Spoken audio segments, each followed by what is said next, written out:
Hello, Paul Hunter here with the Hunter Group of Remax Gateway, and I am going to take a few minutes and share with you the latest housing stats for July through July 2020 for Fairfax County.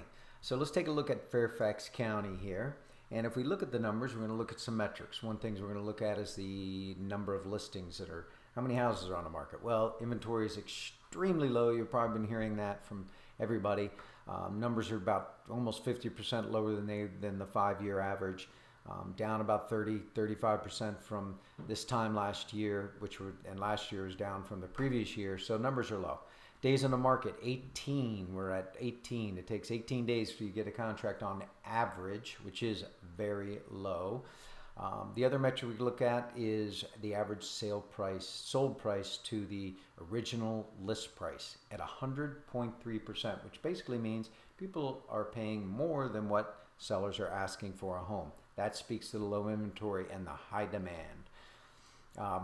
Next thing we'll look at are sales. Fairfax County, 1,756 homes sold in July, and that's up about 4.5% from the previous July. So people are still buying homes. Even though the inventory is low, the pent-up demand is driving sales, and so the sales are higher than they were from previous year. The other metric we look at to see how the market's doing is the median sale price. At July, the price, there was a big uptick in Fairfax County, and the median sale price was $615,000.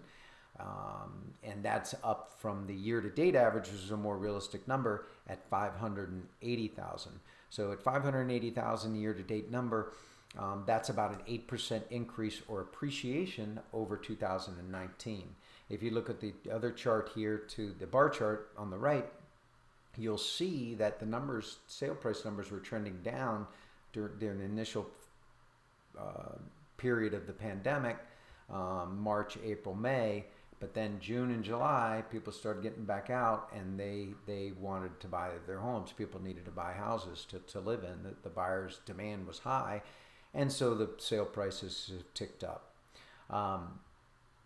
So the other thing that I wanted to look at, show you, was housing affordability index. And the reason why I'm doing this is because even though prices are ticking up, the housing affordability index numbers are also getting better.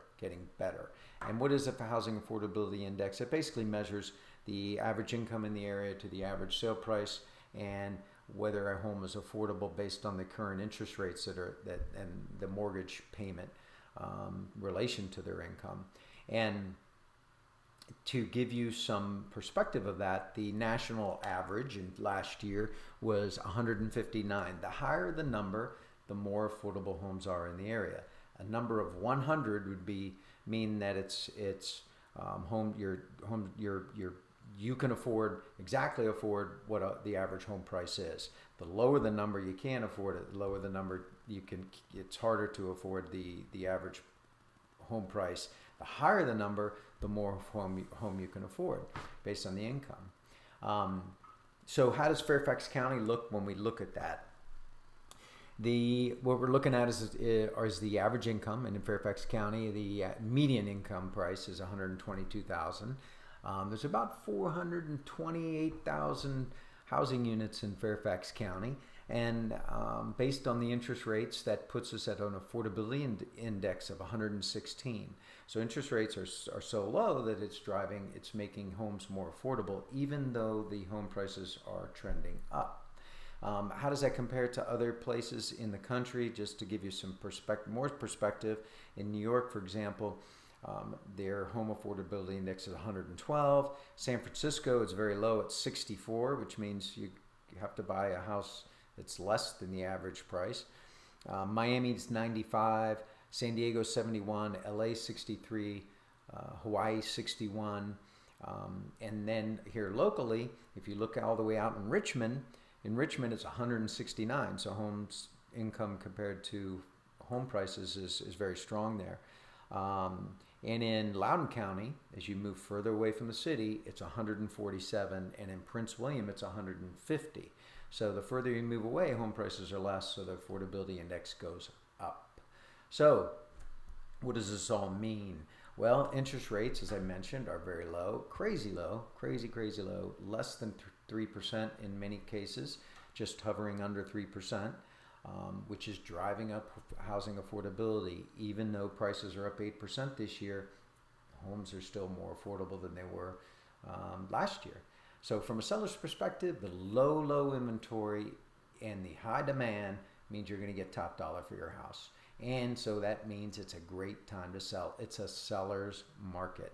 Now, just because it's a seller's market doesn't mean it's a bad time to buy. And that really is because of the low interest rates. So even though home prices are up from they were last year, the low interest rates more than make up for that difference. And so homes are more affordable. So it's a good time to buy. The only downside is it's hard to find a house with the low inventory. So you got to work with somebody, a good realtor that's going to have some tips and tricks to get you in a house. We certainly have a lot of those tips and tricks that we could share with you. So if there's anything I can do for you or anyone you know, don't hesitate to give me a call. I'm happy to help. I'm also happy to provide you any local stats, zip code, neighborhood. 703-929-7145. Hope you find this helpful. Thanks for listening, and we'll catch up soon.